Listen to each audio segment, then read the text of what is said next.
Assalamualaikum warahmatullahi wabarakatuh. Salam dan bahagia Bapak Ibu Guru Penggerak. Perkenalkan, nama saya Weni Yulia, CGP Angkatan 8, Unit Kerja SMA Negeri 4 Kandis, Kabupaten Siak. Kali ini saya akan menjelaskan tentang modul 1.1.A.8, koneksi antar materi. Kesimpulan dan refleksi dari pemikiran Ki Hajar Dewantara. Sebelumnya, saya akan mengingatkan sedikit tentang filosofi pemikiran Ki Hajar Dewantara. Menuntun.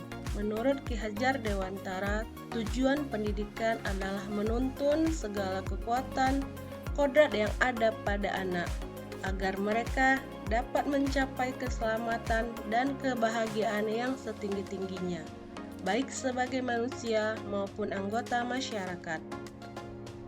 Menghamba pada anak. Pendidikan yang berpihak atau berpusat pada murid. Kodrat anak. Kodrat anak itu merdeka dan bermain. Merdeka artinya adanya kemandirian dalam belajar, sedangkan bermain dalam konteks yang lebih luas adalah berkarya. Yang terakhir, penanaman budi pekerti. Penanaman budi pekerti adalah adanya kesetaraan antara cipta, rasa, karya, dan pekerti.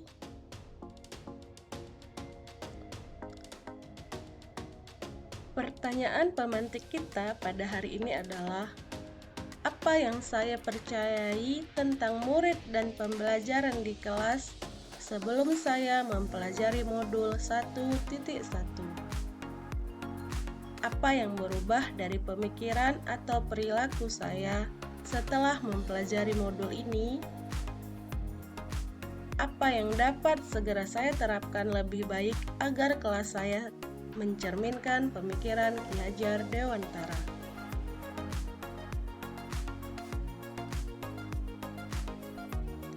Sebelum mempelajari modul ini, saya percaya bahwa guru selalu di depan memberi contoh untuk mentransfer materi pelajaran, lalu meminta murid menghafal materi tersebut. Guru kurang memahami karakter murid, tidak mempedulikan apakah murid sudah benar-benar paham, sehingga pada akhirnya guru akan merasa gagal dan mengeluh jika banyak murid yang tidak tuntas setelah melakukan evaluasi. Selain itu, murid selalu dianggap hanya sebagai objek pembelajaran, selembar kertas putih, dan menjadi kewajiban gurulah untuk mengisinya. Murid harus patuh, tenang, duduk rapi, dan fokus pada guru. Jika tidak, maka ia akan dianggap nakal. Menurut guru, murid yang pintar adalah yang memiliki nilai kognitif yang tinggi. Tidak jarang guru menyamaratakan daya tangkap dan tipe belajar murid, tetapi akan beranggapan bahwa murid pasif dan memiliki motivasi belajar yang rendah jika murid tersebut tidak sesuai dengan harapan guru. Sedangkan untuk proses pembelajaran hanya berpusat pada guru, berfokus pada ketercapaian materi dan KKM. Suasana kelas yang tertib, tenang, dan anak-anak yang memahami guru adalah fokus utama bagi guru. Jika nilai sudah mencapai KKM, maka pembelajaran sudah berhasil. Belajar harus di kelas, dan kelas adalah sepenuhnya kuasa dari seorang guru. Tetapi setelah saya mempelajari tentang pemikiran Ki Hajar Dewantara, saya menyadari bahwa apa yang saya pikirkan dan saya lakukan selama ini ternyata kurang tepat.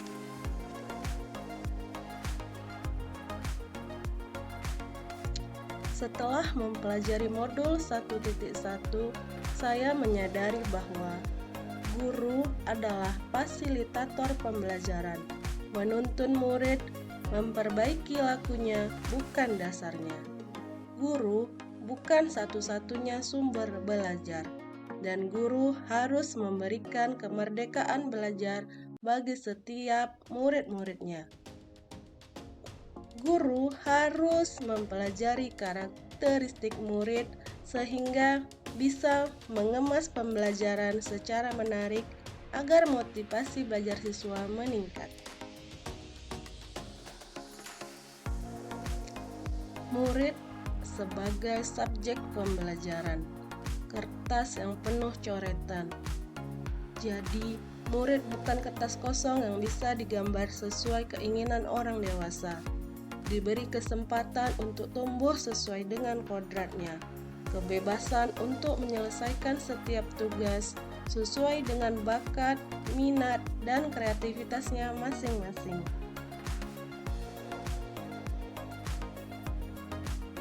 Pembelajaran yang kita lakukan haruslah berpusat pada murid. Kognitif bukan yang terpenting, harus diselaraskan dengan budi pekerti. Karena budi pekerti membentuk manusia humanis.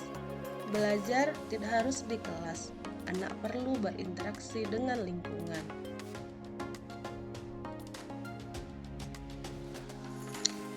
Setelah mempelajari modul 1.1, saya menyadari bahwa pembelajaran tidak lagi menuntut, tetapi menuntun.